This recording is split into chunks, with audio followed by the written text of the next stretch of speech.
जैसा कि last episode में हमने देखा कि जियान ने 3 कलर थंडर क्लाउड बना दिया था, लेकिन फिर भी वो मूगू से पीछे था। उसकी पिल पूरी बन गई थी और अब वो हार जाता अगर कुछ ना करता। इसलिए वो अपने टीचर की बनाई हुई स्पेशल टेक्निक यूज करने का डिसाइड करता है, जिसमें वो अपने टीचर की बोन चिलिंग फ्लेम का यूज करता है। ऐसा करते ही वहाँ हर तरफ ठंडी ठंड फैल जाती है। उस ठंड का इंटेंसिटी इतना था कि ऑडियंस तक वो पहुँच रहा है और सभी ठंड से कांपने लगते हैं। एक हाथ से जियान बोन चिलिंग फ्लेम को कंट्रोल कर रहा है और दूसरी से पिल बना रहा है। मूगू कहता है कि तुम जो भी ये बचकानी ट्रिक्स यूज कर रहे हो, अगर यहाँ पर तुम्हारा टीचर याओ शेन भी आ जाए तो भी तुम्हें जिता नहीं सकता। जियान कहता है कि तुम्हारी इतनी औकात नहीं है कि तुम मेरे टीचर का नाम ले सको। ये कहकर वो बोन चिलिंग फ्लेम से एक फॉर्मेशन क्रिएट करता है। लेडी प्रेसिडेंट उसके इस फॉर्मेशन को एनालाइज करती है और समझ जाती है कि ये तो याओ शेन की बोन चिलिंग फ्लेम है। क्या सच में वो याओ शेन ने अपनी ये फ्लेम जियान को दे दी है? सेकंड एल्डर कहता है कि इस लड़के ने 3 फ्लेम में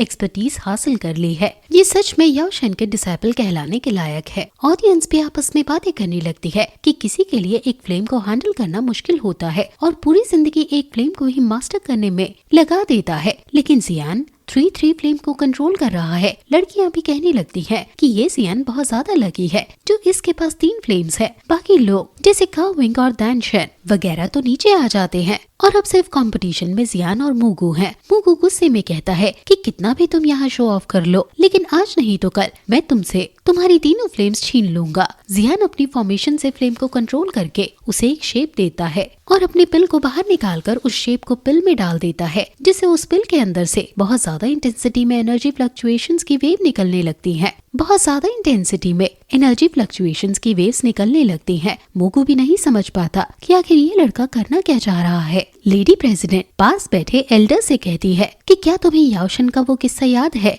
जब वो 8th ग्रेड की पिल रिफाइन कर रहा था? प्रेसिडेंट पूछता है कि क्या तुम उसके method of ascending to the spirit की तो बात नहीं कर रही? जिस पर दूसरा एल्डर कहता है कि वो मेथड याओ शेन की लाइफ का सबसे सैटिस्फाइंग मास्टरपीस था। लगता है जियान ने अपने टीचर से सब कुछ सीख लिया है। वो प्रेसिडेंट जुआन कॉन्गजी से कहती है कि तुम्हें इस बार अच्छे से सोचना होगा। दानशन जो नीचे खड़ा बस जियान को देख रहा था, वो कहता है कि जियान यहाँ तक तो आ गया है, लेकिन अब वो फेल होगा क्योंकि उसकी एलिक्सर अभी नहीं तो बाद में इतनी ज्यादा एनर्जी को नहीं झेल पाएगी। जियान की जो पिल है उसमें बहुत ज्यादा एनर्जी बढ़ रही है और वो अनस्टेबल हो रही है। जियान अपनी एलिक्सर को स्टेबल करना चाह रहा है, लेकिन उसे बहुत डिफिकल्टी हो रही है क्योंकि एक गलत कदम उसकी पूरी पिल को तबाह कर सकता है। अब वो तभी एंशिएंट जेड डस्ट को याद करता है कि अब समय आ गया है उसको यूज करने का। वो उस डस्ट पार्टिकल को इसमें डाल देता है, जिससे वो पिल थोड़ी स्टेबल होने लगती है और फिर तुरंत जियान अपने खून की कुछ बूंदे अपनी हथेली काट कर डालता है और फिर ब्लड सैक्रिफाइस स्पिरिचुअल रिटर्न का यूज करता है। अब पिल में बहुत ज्यादा एनर्जी आने लगती है, लेकिन वो साथ ही साथ खुद को स्टेबल भी कर रही है और बहुत ज्यादा एनर्जी आसमान में निकलती है। आसमान का जो थंडर क्लाउड है वो अब चेंज होने लग रहा है और सभी की नजरें अब आसमान में गड़ जाती हैं। उसका थंडर क्लाउड अब 4 कलर का बन गया है और ये देखकर सभी हैरान है, खासकर मूगू, जिसको तो यकीन ही नहीं हो रहा कि आखिर ये कौन सी टेक्निक है। तभी उसे भी समझ आता है एसेशन की स्पिरिचुअल टेक्निक है जो याओ शेन ने इसे सिखा रखी है।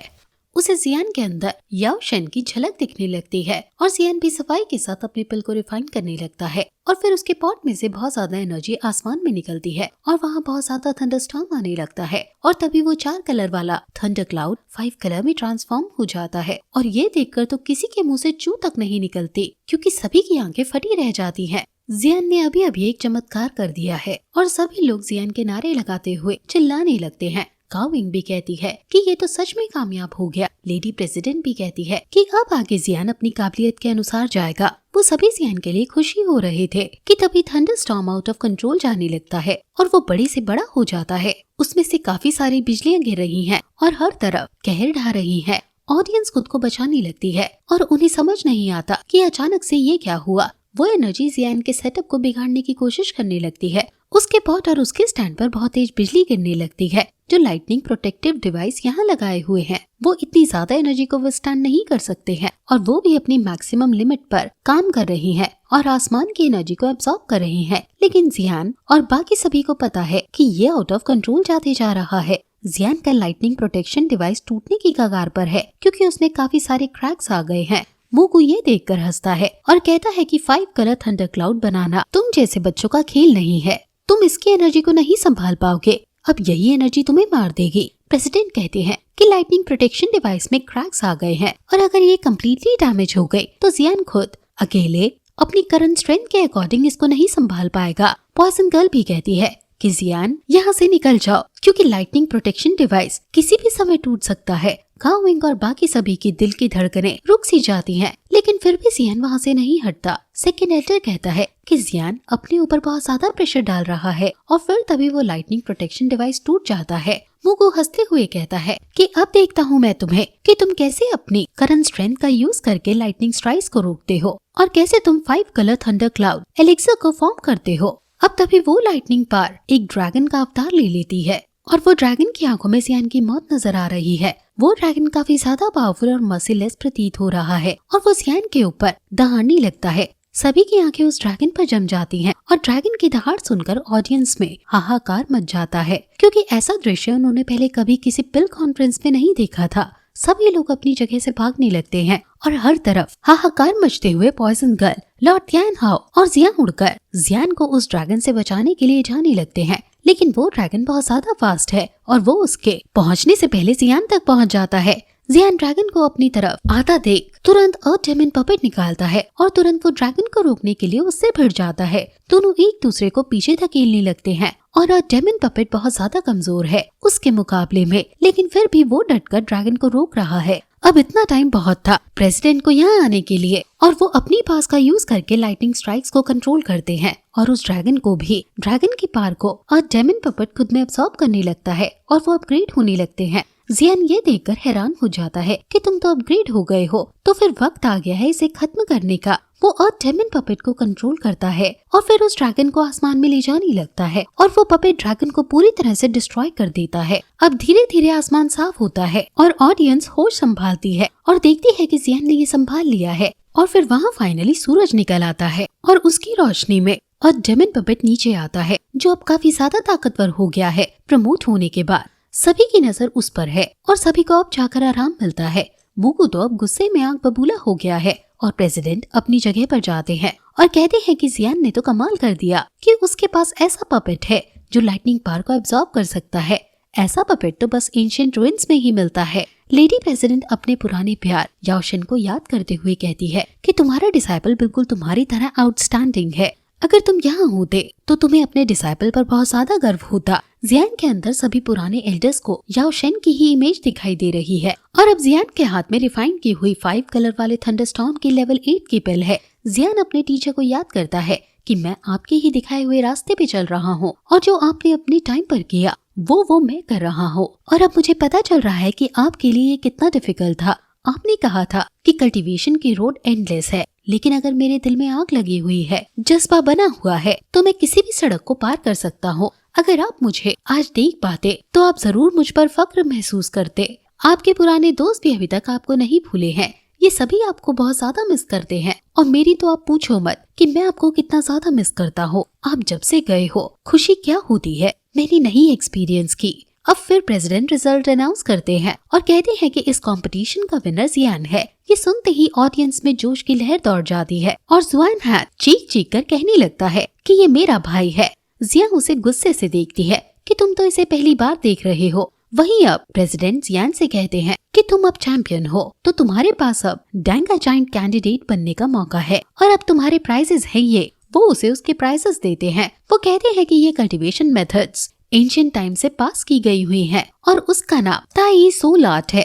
जियान प्रेसिडेंट को इस तोहफे के लिए धन्यवाद बोलता है और फिर प्रेसिडेंट उससे कहता है कि आज से 2 दिन बाद स्टारफील्ड ओपन होगा और वहाँ पर तुम 10 लोग जाओगे। तुम सभी के पास अंदर घुसने की अपॉर्चुनिटी होगी और 3000 फ्लेम ऑफ फायर को हासिल करने का मौका। जियान सोचता है कि फाइनली उसे लेजेंडरी इमॉर्टल फायर देखने को मिलेगी। अब थोड़ी देर बाद प्रेसिडेंट जियान, काओविंग और बाकी सभी विनर्स को जो दान रीजन से हैं उनको बुलाता है और सभी को लेडी प्रेसिडेंट से मिलवाता है कि ये प्रेसिडेंट जुआन ही है, तुम इन्हें आंट जुआन कह सकते हो। वो फिर जियान से कहता है कि इनका तुम्हारे टीचर के साथ एक ऐसा खास रिश्ता था। ये सुनकर लेडी प्रेसिडेंट शर्माते हुए प्रेसिडेंट को डांट लगाती है कि तुम क्या ये बच्चों से कहते रहते हो। जियान इतना बड़ा रिएक्शन देखकर समझ जाता है कि ये जरूर उनके टीचर की पार्टनर होंगी। वो लेडी प्रेसिडेंट को ग्रीट करता है और कहता है कि आपसे मिलकर मुझे बहुत अच्छा लगा। फिर वो सेकंड एल्डर से उसका परिचय कराता है कि ये प्रेसिडेंट तियान लीजी है। वो जियान का धन्यवाद करते हैं कि तुमने उसे नहीं जीतने दिया और हमारी लाज बचाई। अब प्रेसिडेंट जुआनजी काम की बात करते हैं कि अब असली चुनौती तुम्हारे सामने 2 दिन बाद आने वाली है। सोल हॉल वाले 3000 फ्लेम को लेने की पूरी कोशिश करेंगे, लेकिन हम ऐसा नहीं होने दे सकते, क्योंकि अगर वो वहाँ तक पहुँच गए तो वो जरूर सील को तोड़ देंगे, जिससे तुम सभी लोग उस स्टारफील्ड में फंसे रह जाओगे।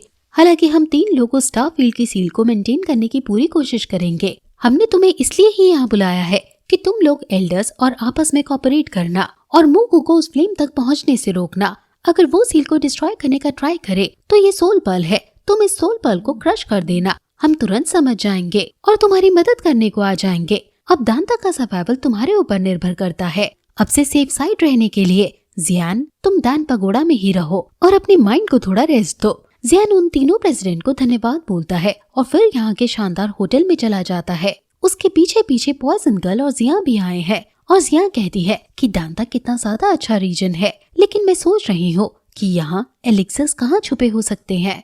जियान पॉइजन गर्ल से पूछता है कि तुम यहाँ क्यों आई हो। वैसे अच्छा है, क्योंकि मुझे तुमसे एक बात करनी थी। अब इससे पहले कि जियान कुछ बोलता, जिया वहाँ आ जाती है और जियान से कहती है कि मैं यहाँ तुमसे एलिक्सर्स मांगने आई हूँ और बाय द वे मैं तुम्हारी 3000 फ्लेम को हासिल करने में मदद कर सकती हूँ। बिना मेरी हेल्प के तुम उसको हासिल बिल्कुल भी नहीं कर पाओगे। जियान कहता है कि अच्छा वो कैसे, जिस पर जिया उसे बताती है कि तुम ही क्या बल्कि दांता में कोई भी उस 3000 फ्लेम को हासिल नहीं कर सकता है। तुम ऐसा तो नहीं चाहते होगे ना कि तुम्हारा फिर से वही हाल हो जो जब हुआ था, जब तुम फॉलन हार्ट फ्लेम में वोल्केनो में फंस गए थे। जियान कहता है कि तो क्या तुम्हारे पास कोई सोल्यूशन है, जिस पर जिया उसे अपना सोल्यूशन बताती है, लेकिन बताने से पहले वो उसे प्रॉमिस लेती है कि अब से मैं ज़ियोंग हैंग के मेडिसिनल इंग्रेडिएंट्स हर रोज लूंगी और तुम उन मेडिसिन को मेरे लिए रिफाइन किया करोगे। जियान हंसते हुए कहता है कि तुम नन्ही शैतान कभी नहीं सुधर सकती। जियान उसे प्रॉमिस कर देता है कि ज़ियोंग हैंग के दिए हुए मेडिसिनल इंग्रेडिएंट्स मैं तुम्हारे लिए रिफाइन कर दिया करूंगा जैसे ही मुझे टाइम मिला करेगा, लेकिन पहले तुम ये एलिक्सर्स पकड़ो जो काफी टेस्टी लगेंगे तुम्हें और मुझे सोल्यूशन बताओ। जिया जल्दी से उन एलिक्सर्स को खा जाती है और उसे ये काफी ज्यादा टेस्टी लगते हैं। अब फिर वो तभी एक चुटकी बजाती है और एक छोटा सा ड्रैगन उसके पास आ जाता है और वो पॉइजन गर्ल से कहती है कि ऐसा ही दिखता है ना 3000 फ्लेम। जियान भी कहता है कि ये तुम्हारे पास कैसे आया, जिस पर जिया कहती है कि इस बार मैं अपने ट्राइब वापस गई थी और वहाँ मैंने 3000 यिन यान फायर के बारे में पूछताछ की। ये एक स्ट्रेंज फायर है जिसने स्पिरिचुअल इंटेलिजेंस को जन्म दिया है। उसको हासिल कर पाना लोगों के लिए नामुमकिन है। और तुम्हें पता है कि क्यों 3000 फ्लेम की शेप हमारी क्लैन की शेप से मिलती है, क्योंकि 3000 फ्लेम हमारी ही क्लैन ने डिस्कवर की थी। ये सुनकर तो जियान काफी ज्यादा शॉक हो जाता है कि क्या कहा अभी तुमने। जिया कहती है कि जब 3000 फ्लेम फायर सिर्फ एक छोटी सी चिंगारी मात्र थी, तब मेरे क्लैन के सीनियर ने इसे डिस्कवर किया था, जब वो सीनियर सान कियान यान हुओ के शरीर में थे और उन्होंने ड्रैगन मार्क छोड़ दिया था, इसलिए इस फ्लेम का शेप हमारी क्लैन जैसा है। जियान फिर सोचता है और पूछता है कि फिर वो दांता में स्टारफील्ड रीजन में कैसे सील्ड हो गया, जिस पर जिया बताती है कि जब सीनियर डिसअपियर हो गए तब 3000 फ्लेम ऐसे ही पड़ी रही और फिर एक दिन दांता ने उसे सील कर लिया। अब एग्जैक्ट क्या हुआ वो तो मुझे नहीं पता, लेकिन ऊपर ऊपर से स्टोरी यही है। जियान को अब समझ आ गया है कि 3000 फ्लेम का कोई ओनर है। फिर यहाँ तो क्या इसका मतलब ये है कि इसको हासिल करने का कोई चांस नहीं। जियान ये सोच ही रहा था कि तभी जिया उसके सामने आ जाती है और उसे एक बोतल दिखाते हुए कहती है कि क्या मैं तुम्हारे लिए एक ड्रैगन सील प्लांट कर दूं? ये एंशिएंट ड्रैगन ब्लड है जो मैं अपने क्लैन से छुपा कर लाई हूँ। वो जियान से अपना हाथ आगे करने को कहती है और जियान हाथ आगे करता है। उस बोतल में से एक ड्रॉप निकालती है जो जियान के हाथ में जाते ही उसकी बॉडी में मिक्स हो जाती है और फिर जिया कुछ मंत्र गाकर उसको एक्टिवेट कर देती है। उसके हाथ में अब ड्रैगन सील आ गया है। पॉइजन गर्ल कहती है कि ड्रैगन सील का यूज करके तो तुम 3000 फ्लेम को कॉन्कर कर लोगे ना, जिस पर पॉइजन गर्ल दुखी होते हुए अपनी मुट्ठी हिलाती है कि ये इतना सिंपल नहीं होने वाला है। वो इस बॉटल को जियान को देती है और कहती है कि जब तुम स्टारफील्ड में एंटर कर जाओ, जो बाकी का ड्रैगन ब्लड हो उसे यूज कर लेना और अपने माथे पर इसे लगाना। फिर तुम्हारी ड्रैगन सील जो तुम्हारी बॉडी में छिपी है वो एक्टिवेट हो जाएगी। लेकिन मैं तुम्हें यही सलाह दूंगी कि जब तुम्हारे सारे ट्रम्प कार्ड खत्म हो जाए तब तुम इसका यूज करना। जियान पूछता है कि अगर ये फेल कर जाए तो? जियान कहती है कि ड्रैगन सील रिलेटिव होती है, यानी अगर तुम फेल हो गए तो एक पॉसिबिलिटी ये है कि ये तुम्हें कंट्रोल करने लगेगी। जियान अपने माथे को पीटते हुए कहता है कि तुम इसे लगाने के बाद इसका ड्रॉबैक मुझे बता रही हो। पॉइजन गर्ल कहती है कि फेल होने का कॉन्सिक्वेंस बहुत ही ज्यादा है। जियान, तुम ये रिस्क नहीं ले सकते हो। जियान कहती है कि अगर तुमने ऐसा नहीं किया तो तुम 3000 फ्लेम कभी हासिल नहीं कर पाओगे, लेकिन तुम चिंता मत करो, तुम्हारी ड्रैगन सील का लेवल कौन सा है? ये बहुत ज्यादा एडवांस होगा, जो उस फ्लेम के ड्रैगन के मुकाबले अगर समय सही हुआ तो तुम उसे जरूर हासिल कर लोगे। जियान कहता है कि मैं तुम पर भरोसा करता हूँ, अगर 1% भी चांस है तो मैं ये रिस्क लेने को तैयार हूँ। वो पॉइजन गर्ल से कहता है कि तुम चिंता मत करो, मुझे पता है कि मैं क्या करने जा रहा हूँ। अब मैं ज़ोंगज़ू में इतना आगे तक आ गया हूँ, मैं अब पीछे नहीं लौट सकता। अब फिर यही एपिसोड खत्म हो जाता है। इसका अगला पार्ट हमने अपलोड कर दिया है, जिसे आप व्हाट्सएप चैनल पर जाकर देख सकते हैं। व्हाट्सएप चैनल पर वीडियो फॉर्मेट में हमने ये डाल दिया है, तो आप इस वीडियो को लाइक करें और डिस्क्रिप्शन में दी गई लिंक से इसके अगले पार्ट को जरूर देखें। तो मिलते हैं आपसे इसके अगले पार्ट में। बाय।